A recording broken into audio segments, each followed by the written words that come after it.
What is poppin', y'all? We are back with another episode of the Squid Game, The Challenge, Season 2 Aftermath Podcast. I am your host, DeAndre, from Season 1. And this podcast is where we go through with the players of Squid Game, The Challenge, Season 2 to talk about what really went down from their point of view because you know Netflix doesn't show us the whole picture, and I need a whole picture out drawn for me and you all. My next guest. She did pretty cool in the games, man. She was sliding her way on around and stuff like that. And I want to hear her strategy. I want to hear what's really going down. And she definitely was a player that I know other players have spoken highly of, as y'all have heard in the prior podcast. So without further ado, I'm gonna get right to it. Player 102, Miss Emilie Bro, was popping. Hi, how are you guys? Oh, we're excellent over here. How you doing today? Good. I'm good. I'm excited to talk to you. Thank you for having me. Oh, yes. Thank you for coming on. You know, Emily, I went through did a player preview throughout the all players before the season started. Now, the stuff got Mhm. scrapped because I had some audio and video Oh, issues, but some people will not get to see that footage. But when I went to your profile, I'm like, oh, she got one of the best headshots out of all the players. thank you. I love that. Yeah, you definitely did. You did right on that. And so I'm gonna go through your player profile real quick. I don't know if you had a chance to look at it recently, but you are a CEO. I am. So I thought like if I got far, I probably would have gotten like a Steven edit if I'm gonna be so real. And I love Steven. He lives like 10 minutes from my house. Isn't that Wow, crazy? Yeah, that so is crazy. we both live in Arizona. But yes, so I'm a business owner, but I took over my grandpa's business when I was 19. And then so I own a meat company. So it's a meat wholesale distributor of meat to a lot of restaurants and grocery stores in Arizona. So that is my main job. And then I started a jewelry company. It's called Zany Zodiac. So we sell like necklaces and, jewelry. And then I also did own a nail salon for a little bit. So I've done a lot in the last like 6 years. Yeah, wow, that's crazy. Did you go to school or you just went straight into work and you didn't have to school? Yeah, so I did do all online college for ASU. So I have my 4-year business degree from ASU. But I never took any singular class in person at ASU. It was all online while I was taking over my grandpa's company. So I did both at the same time. Nice, nice. That's awesome. I guess quick question on that. So, how come you ended up taking over and not maybe your parents? Yeah, so that's like the main question that I get, especially because my grandparents have 10 kids and my mom is one of them. And I'm just one of like a lot of grandchildren. So basically, what happened was my uncle died of a fentanyl overdose, and he was the one that was running my grandpa's company. Like, he was the main man in charge, he was running everything. And my grandpa, he's 85 now, he's still alive, but he was like, totally in the back seat. So, anyways, my uncle passed away super unexpectedly, and then my grandpa pretty much asked like anyone in the family if they want to, just come work and help him out. And everyone kind of had their own careers going on, or like they didn't really want to get involved. And also, like, it didn't seem like a very profitable business at the time. Like, it wasn't like something where it was just like, here's a free business, you know what I mean? Like, that's not really what it was. So I was the only one out of my whole entire family that just started working there. So I just started in the front office doing like all the like accounting and the customer relations and all of those things. So I just started working. I quickly realized that I loved it. And then I decided I was the one who wanted to take over, and my grandpa agreed, and it was a long process, but it finally happened. So I'm like 100% owner now. Yeah, that's a big decision to make at 19 years old. I mean, because you have a lot of other things probably going on at the same time and other interests, and this is going to be a big part of your life, and you have to drop some other things in order to focus on that. So that's real mature of you to be able to do all that. So congratulations, I'll say as Thank a late. you. Thank you. And I knew on day one that I wanted to do that. I'm very like when I have something in my mind, I'm like, I'm gonna do it this second it comes into my mind. So like that was the business, that was with Squid Game. When I want something, I'm gonna get it. Not the 4.56 milli, but maybe next time.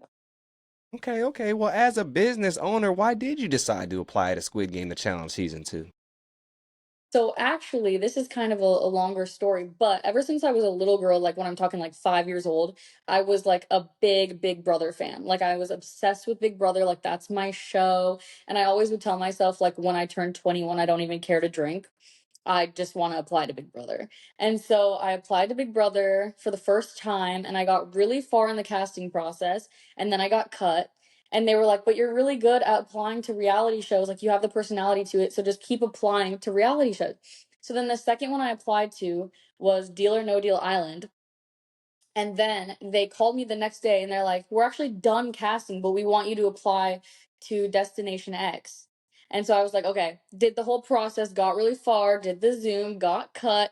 And then the next one was Squid Game, and then I got on. So really, I just wanted to go on a reality show just because I love reality TV, and why not? So that's honestly why I applied to Squid Games. And it's funny because I watched Squid Game, the challenge season 2, before, like right before I applied. I'm like, can I do this show? Watched it all. I was like, okay, yeah. And then I applied. Hey, she was ready. She was getting on one of these shows, whether y'all liked it or not. And Genuinely. yeah, no, that's excellent. So, you had your show, you went through the casting process a million times with other shows, and now this one, and you already knew what time it was, but they kept you. So, congratulations, you made it on the show, and it's the last night in Arizona before you head to London. Tell me how you feeling and what's going on in your head. I was so excited, but like also I didn't want to get my hopes up because obviously there's so many people. We all know like more than half the cast gets cut day one, nothing. So I was like, okay, low hopes, but honestly my goal going into it was just like just pass game one, just pass game one. And we all thought it was going to be red light, green light. And I just didn't practice at all. Like, I practiced the pentathlon games. I bought all of those on Amazon and practiced all of them. Was horrible at every single one, and like everyone, all my friends were making fun of me, like, "Oh, she's gone quick." The only one I could do is gongi, and that's like the hardest one. And so I did gongi in the show and I passed. But other than that, I couldn't have done the other ones. Doubting herself. She's like, look, y'all, I know what my strengths are and what my weaknesses are. So we already know what time it is. Well, you practice the games, you go to sleep, you get on the plane, and you head off to London. It's the last night in the hotel before you head to the dorms. Now, how you feeling? I was just like, because so we're in the hotel and they tell us, go to bed and we're gonna knock on your door and you don't know what time. And so in my head, because I watched season one podcasts, so these are like helpful to season three people too. So I watched season one podcasts and people were like, we were getting woken up at 4 a.m. And so like I'm expecting to get woken up at 4 a.m. So I'm like, Emily, you need to go to sleep now. You need to go to sleep now to try to get as much sleep as humanly possible. So I'm like forcing myself to go to sleep, but like you're so excited, so like you can't sleep. And finally I go to sleep and then I like woke up so early, like at 2 a.m. or something crazy. And then I just was like, I'm just gonna practice red light, green light in the hotel. So I'm just standing in the hotel like a freak weirdo at 2 in the morning. And then I learned that everyone else was too. So it's like imagine a hotel of 456 people standing like a zombie in your hotel room at 2 in the morning consecutively is weird. And that's what I was doing. And then finally, guess what? They knock on the door like 8 a.m. So I'm just up that whole time, just like waiting. You're like waiting by the door, like seriously just waiting. And then you hear them start to knock on other people's doors. And then I'm just like waiting at the door, like, okay, knock on my door, knock on my door, knock on my door. And then finally, then I'm just like so excited. Yeah, they come through real early, knocking your door, and it's like it's time. And so you get up, you head out, and they take you all to the dorms. So when you first get in the dorms, tell me your initial thoughts. I was shocked that we all 456 of us went into the dorms because, season one, they start off with the game and only half the people go into the dorm. So I was shocked that all 456 of us were in the dorms. And I was honestly stoked because I'm like, at least I got to see the dorm. Like, if I got eliminated game one, at least I got to see it. So I was happy. There were so many of us, and we all knew that the game was going to come quick and over half of us were going to get cut because there was only half the beds. So I was just like taking every moment in, but there was just so many people, and we're all just like, the most extroverted people on the planet Earth. So it's just like you can't even hear yourself think or talk because there's just so many people. Yeah, insane amount of people. I mean, we only had less than 200 in the dorm, so I can't even imagine 456. You can't even walk around, really. Mm-mm. Soon the guards come out and they announce, you got to get in one of these two lines, X's or O's. So tell me what you picked and why'd you pick it? So, and I think that your season was different because for us, they let us have a lunch and a dinner for like an hour and mingle with everybody. So we got to already make besties in the hotel. Did you get to do that or not at all? See, we had it luckier than y'all. So Yeah, it we was had an trash. hour breakfast. They brought it to our room, so we had to eat it in the room. But we did an hour for lunch, an hour for dinner, and we got to just mingle with all these people. So I made a bunch of friends in the hotel. So all of me and my friends from the hotel were already standing on X. So we're like, we might as well all stick together and stay on X. And I had one friend that I actually met in the airport who was on O, and I was trying to get him to come over, and he was like, "No, I'm confident about O." And I was like, "All right." And he got cut, but he texted me after. He was like, "I so should have listened to you." I'm like, "Yeah, you should have." Hey, she had that intuition, man. She went to Madam X, fortune teller before she came on the show, and she knew what was popping. She had a third ride on. Well, you guys split up. The X's leave the room, go to the other room, and the O's stay there. And they announce the game is counting. Whoever gets close to 456 and hits the button wins, and whoever doesn't is eliminated. So when you heard these rules, tell me how you feeling. I was like, dang, so this is honestly all about luck. Like, there's like, you could really only leave like two or three people in charge of this game because we're not all gonna count over each other. And really, if we're doing that like the O's did, you're gonna get cut because you all have to just let everybody else do the work and just stand back.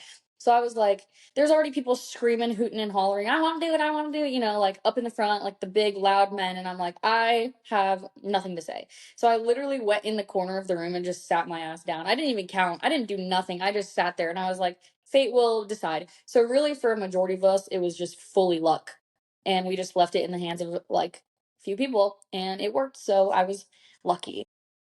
And you're just chilling, just gotta put it up to, the Lord and Savior and just let it happen. And so it happened for you. So congratulations, you made it past the first game and you're going back in the dorms.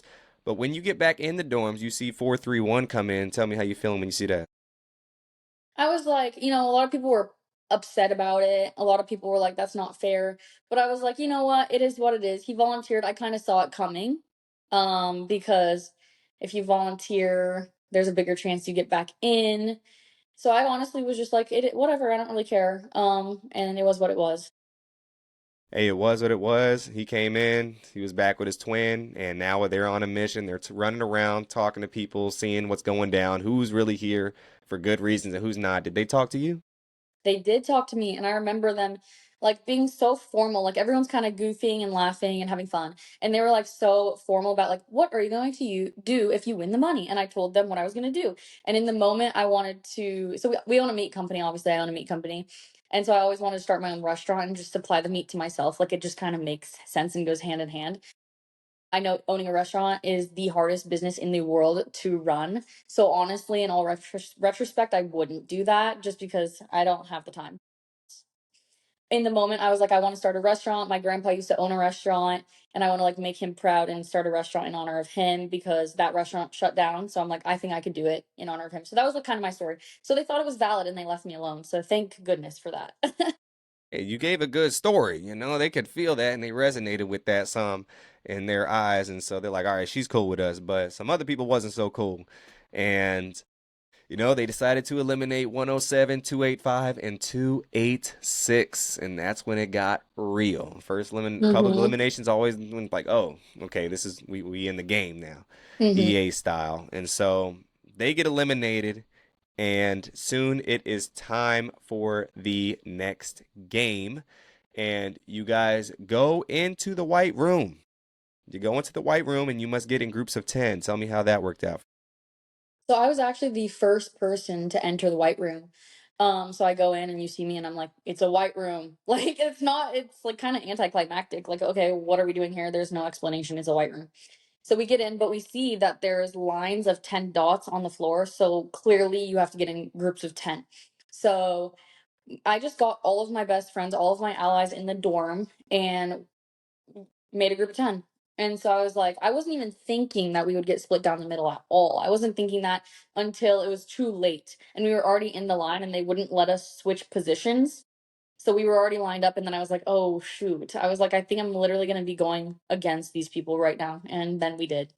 So yeah. Yeah, all your homies. It's just like, okay, from friendly fire settings now. Mhm. And so you split you guys down the middle. They announce the game is Gongi. They explain the 5 games: Ball and Cup, Flying Rock, House of Cards, Jeji, and yeah, that's the 5 games. Mhm. And tell me how your team decided to strategize and who does what. So I was pretty confident in Gongi because that was the only one I could do and it's the hardest. So everyone's like, Emily's taking it, Emily's taking it. So I'm like, okay, easy, easy with that. And then Leon, who is on our team, he's actually the world champion of freestyle football. Like he's such a baller. So like in the dorm, we were like making sock balls, and he was doing all these crazy tricks with his feet. Basically, it's like freestyle football is you have the soccer ball and you're doing tricks with your feet, and like it's crazy. You have to watch his stuff. It's insane. But so it's like clearly he can use his feet. So he's like, I got jaggy. And he could have kicked that thing 100 times. I swear. And he was actually upset because we were, just so much tension that he just did a quick 1, 2, 3, done. Like it was really quick, one and done. And he was like, I'm so disappointed. My biggest regret of the show is not doing a trick shot. And I'm like, we were so stressed out and you wanted to do a trick shot. And he's like, I should have, we had time and it would have been cool for the camera. But I'm like, he could have done that. So obviously Leon had the juggy. And then Dimitri, he's super tall and he was like, I'll take the rock. Mark, number 100, who we all love, he was on our team and he did the ball in the cup. And then Nick is very chill. So he did the cards. Mark in the beginning literally sucked so bad. Love him to death. He sucked so bad at the ball in the cup that they were already on the fourth out of the fifth game. They were already on House of Cards and we were still on the ball in the cup. Really? Really, it was that bad. So we were kind of just I wasn't upset. I was looking at my other teammates like Leon and stuff and just like, it is our time. We're going home and it is what it is. Like I don't like I'm not wanting to be all pissy about it. I'm just like it is what it is. We had a good time, We're kind of looking at each other like it's over. But then he finally gets the ball in the cup, and I'm like, all right, let's just hurry it up. And then Dimitri throws the stone once, fails. Throws the stone twice, fails. And it's like chucking all the way across the room, too. Like, we have to go once, twice, backward. I'm falling. Okay, like, Dimitri is like literally 6'7". And so is Nick, and I'm in the middle of them, so I look really short. And people were making edits of me calling me short queen, short this, short that. And I'm like, I'm literally 5'5". I'm not even that short, but I was with the tallest people in the dorm, the tallest people. So I looked so tiny and I was getting dragged and I was almost falling. It was horrible. And then finally, Dimitri gets the third. And then we go on to Gongi. I get it pretty quick. Nick does House of Cards in one foul swoop, and then Leon one foul swoop, and we won. Because Bob on the other team, he's like an older guy. We love him, but he could not get the cards to save his life. That whole time, it was Bob trying to do cards. Man, Bob. Shout out Bob, man, Shout for out messing Bob, or with. else we would have lost. But so shout out Bob. Hey, And shout out Bob.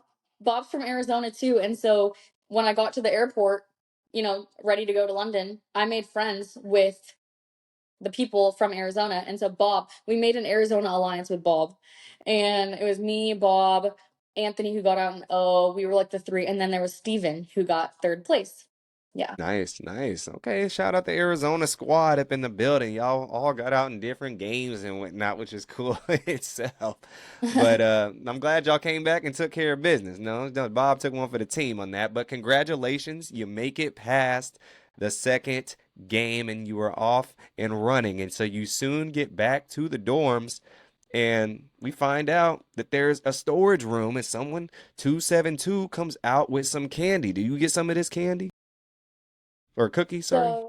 So so Dimitri was one of the ones who went into the storage room and got the cookies, and then they had this whole performative act on the stage about who wants a cookie, and we're gonna play a game, or whoever wins the game can have a cookie. And the game was literally, and they don't show this, but the game was you have to give your lip gloss or your Vaseline, which sorry y'all didn't get that. We got a tin of Vaseline and it was like whoever gives their Vaseline to us first gets a cookie, which is ridiculous and dumb, but like we're starving.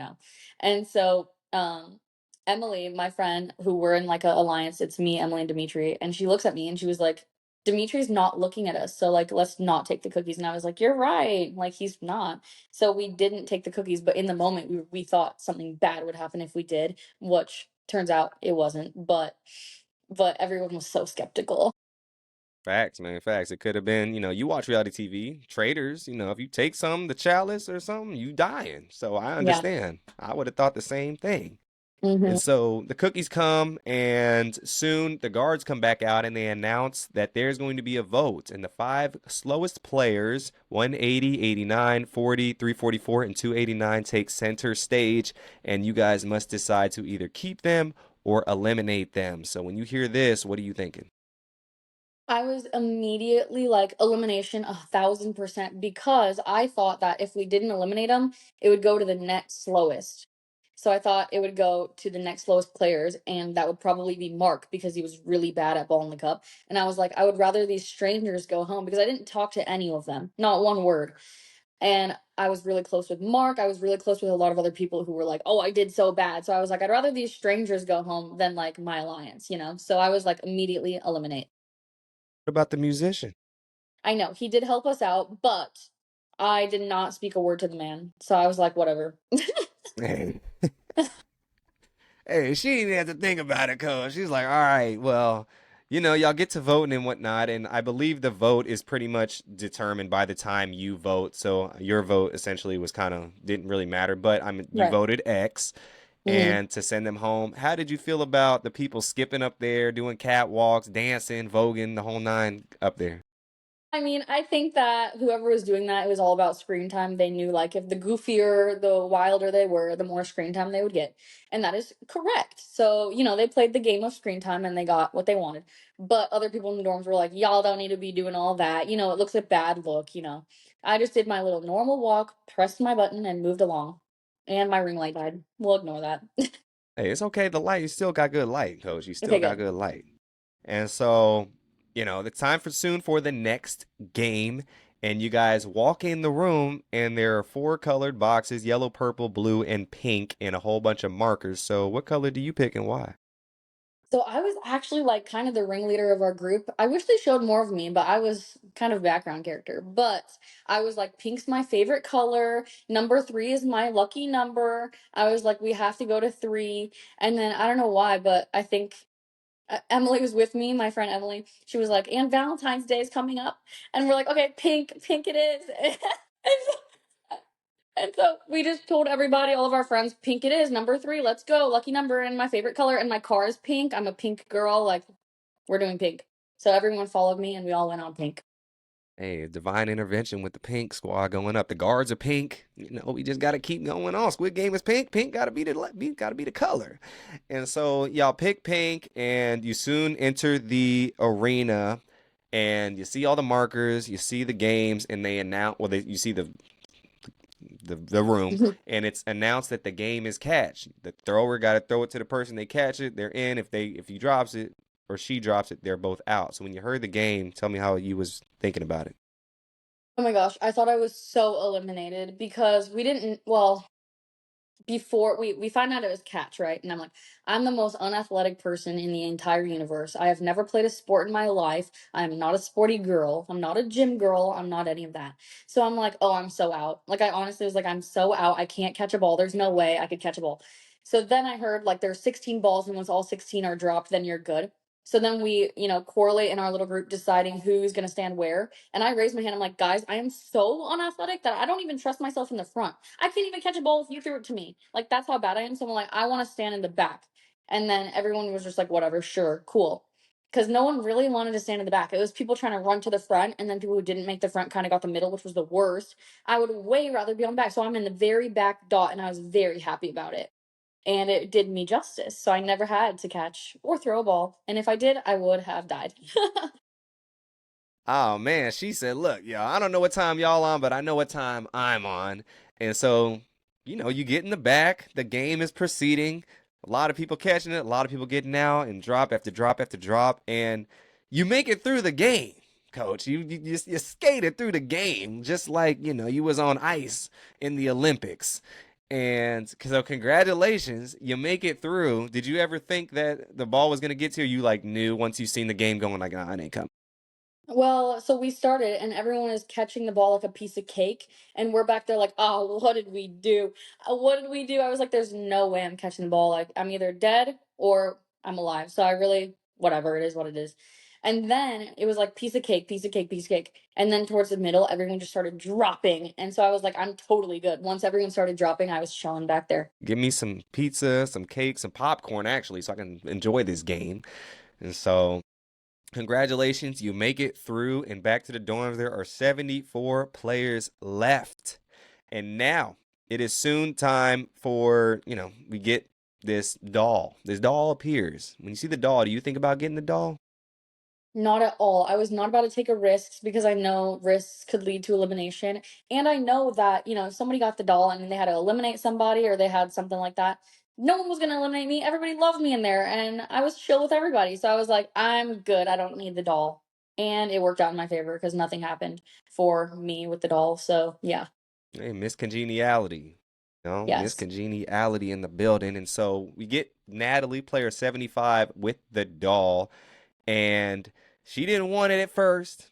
She didn't want it, but she Mhm. has to get it. And she has to soon eliminate a player. And she goes in there, figures out what she want to do, and she eliminates player 80. How'd you feel about that? I honestly wish, like, if it was me and I got it, I would eliminate a big player, like a big threat. But she chose a total stranger that she had never talked to in the game. And I understand that because you don't want to make enemies, and if you don't know her, then it's whatever. But if it was me, I would have gotten out a big target. But she chose, not to step on toes, which is totally fine too. So I didn't never talk to that lady really in the game. So, and neither did Natalie. So yeah. Facts, facts. And so, 80's out of here, 73 left, and soon 98. Matthew gets the doll last, and he has to go into the boiler room and finds out that he has to put another player up for elimination next to him. So when he comes out, he gives this speech, starts crying. Do you believe his speech? I honestly did. Like I was like, "Oh, this guy, this such a dad. He's good, such a dad." And I totally did believe it. But in the game, I actually was like, Matt is annoying and loud. In real life, I love Matt. Matt is amazing. He's just a New Yorker.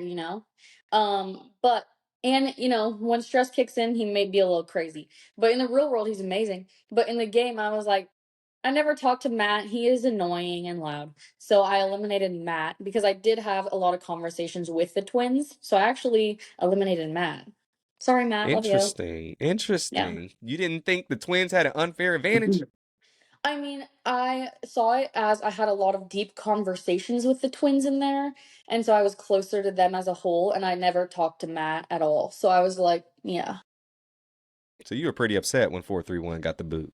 No, I mean, I was like, whatever. I wasn't like, I had deep conversations, but I knew it was coming. So I was like, it is what it is. And also there is a little bit of beef. So in the dorms, I thought I was close to the twins. After I Mm. find out they were trash talking me and they were the only people in the dorm, really, that were saying bad things about me. And I'm like, wow, and I voted for you to stay? Like that's crazy. So I really wish that's my biggest regret is that I didn't mingle so much with them, but I did. So what was they saying, Oh coach? my God, you really want to know the tea? You want to know the I real do. tea? I want to know what's Okay, going on. so I'm a very like talkative, friendly person, but I'm having a long conversation with one of the twins on the cement floor for like a long time, like a long time. And they were asking me about business because they know I'm a business owner and they were trying to start an LLC. So I'm like teaching him how to start an LLC and all this and all that about business and how to make a website and all this long conversation about business. And you're on the cement floor and I have to get up off the cement floor. And so I put my hand on his knee to prop myself up off the floor. And then he goes around running around telling everybody I'm flirting with them. And I'm like, are you serious? Like, are you serious? And they're like, we have girlfriends. We have girlfriends. They're going to watch this and be so mad. And she's flirting with us and all this and all that. And I'm like, I had like a little showmance in there, and everybody knows when I'm flirting. And I was not flirting with them. I was flirting with somebody else in there. So who was he flirting with? Who was I flirting with? Yeah, who is you flirting with, I mean, it's coach? not a secret. It's not a secret. He got out. I got him out in pentathlon. His name's Carter. Carter. Hmm. I got him out in pentathlon because we were the ones who made the group, Oh, okay. and So then they put okay. us against each other. So So yeah, you was real sad after. You was happy, but you was kind of sad. I was actually kind of sad. Like when we won, I kind of looked over and I was like, that kind of sucks because it would have been fun in there. But yeah, Well, shout out Carter, man. Shout out Carter. And no shout out to the twins, man. Look, it ain't always about you, coach. It ain't always about you. I don't know no. what's wrong with them. Well, I'm glad you got to Right. see the true colors. So how'd you find out they were running their mouths? So right after I got eliminated, people were running up to me and telling me that they were talking all that. And I'm like, "Why didn't anyone tell me this in the dorm?" And they were like, "Because it kind of just happened. Like they were just saying all that and then I got eliminated." So, but if someone were to tell me that in the dorm, I would have totally confronted them and caused a scene, but I didn't get the chance. Yeah, no, I guess it was good that they you didn't, because then they would have, you would have had that in the back of your head and they distracted you from other things and whatnot and so on and so forth. But it would have been great TV. So It would have been great TV and I would have confronted them and I wouldn't have cared. But it's too late. yeah, well, soon he leaves. Bye bye, and it is time soon for the next game. But before the next game, 21 Marcus gets a note in his lunchbox saying what the game is. Did you ever get to find this out? So, I was really close with Tyler in there, and Tyler was like, "By the way, the number is gonna start with I forget," and he whatever the number was, and I'm like, "How do you know, Carter?" And he's like, "Just trust me, I know," because Marcus told Tyler, and then Tyler told us, and so I knew the starting number. I didn't know how they knew until we got eliminated. Yeah. Well, interesting, interesting. And so, well, it's time to get to the next game, and y'all walk in, and you do find out that it is Mingle. How you feeling about Mingle? So none of us were expecting Mingle because like even before we got in the dorms or anything, no one expected Mingo because it is kind of a physical game and it's very much pushy, shovey, you know. So even my mom was like, "There's no way you're playing Mingle," and I'm like, "Yeah, there's no way." So I thought it would be a Mingle, but not running around. I thought it was gonna be like picking people. You know what I mean? I didn't think we'd be like running into rooms and locking the door. So when I found out it was Mingle and we were actually gonna be running around and locking the door, I was like, "This is going to get intense because people are going to be physical." And so I was like, wow, this is crazy. Yeah, I mean, definitely. You don't, you see what time it is. You got to be by maybe Marcus, maybe somebody big just to get you through. And so when they announced the game and the game gets started, tell me, they were rushing through it to a certain degree after the first round. They announcing the rounds and whatnot. Tell me how it went from your eyes and your perspective. So I had a very solid alliance in there once Mark got eliminated in catch. It was before those people, you know. After those people, it was me, Leon, Nick, Emily, and Dimitri. And we were all in Mingle together.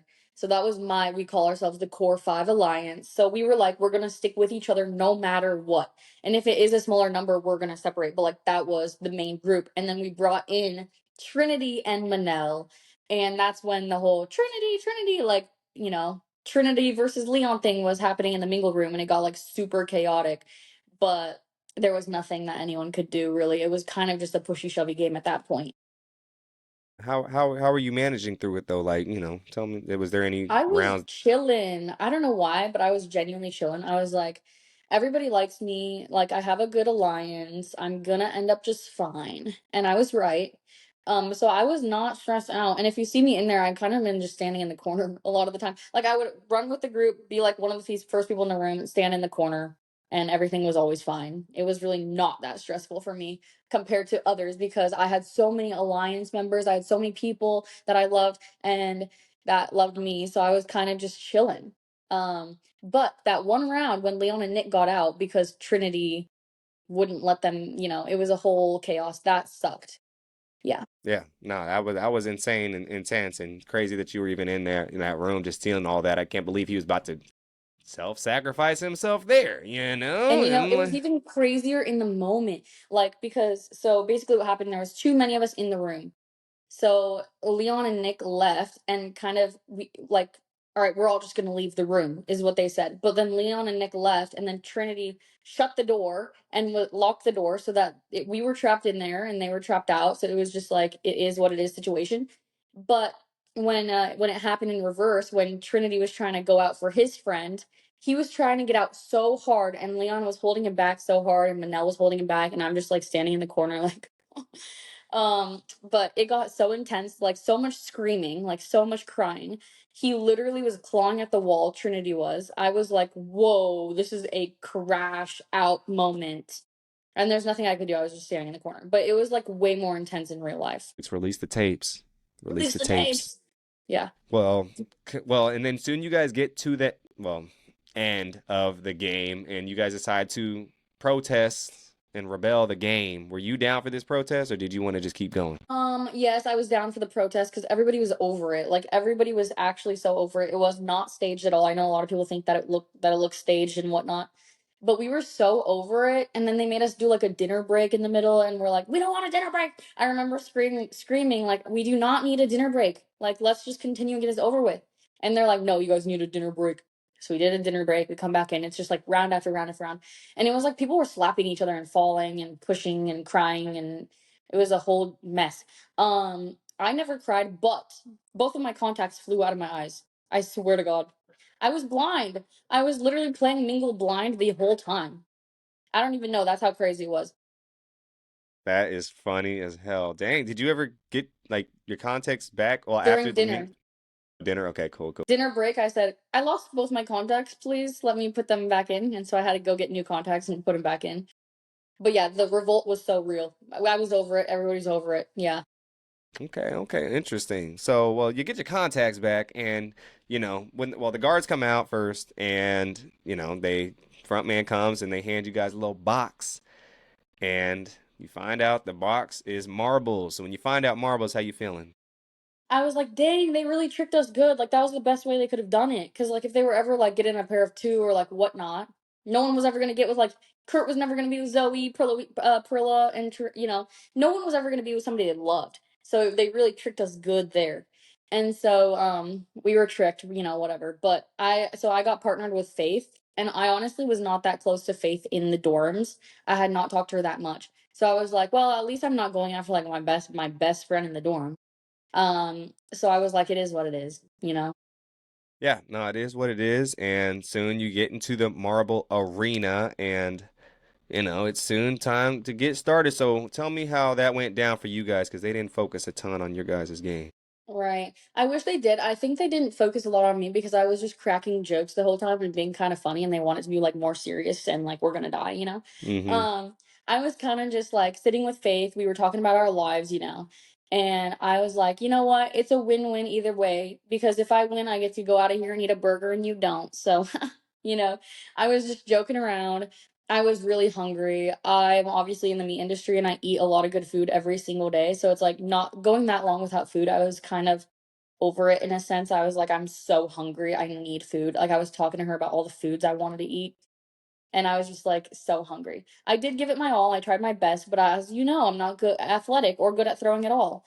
And I'm stupid. And it was my idea to do a throwing game. And why? Because I did practice a bunch of games. I practiced a bunch of games here at home before I left. And I practiced marbles with my best friend, who's the most athletic man I've ever met in my life. I practiced marbles with him and I won. And I was like, I could throw a marble. Oh my God. So I was like, okay, let's do throwing game.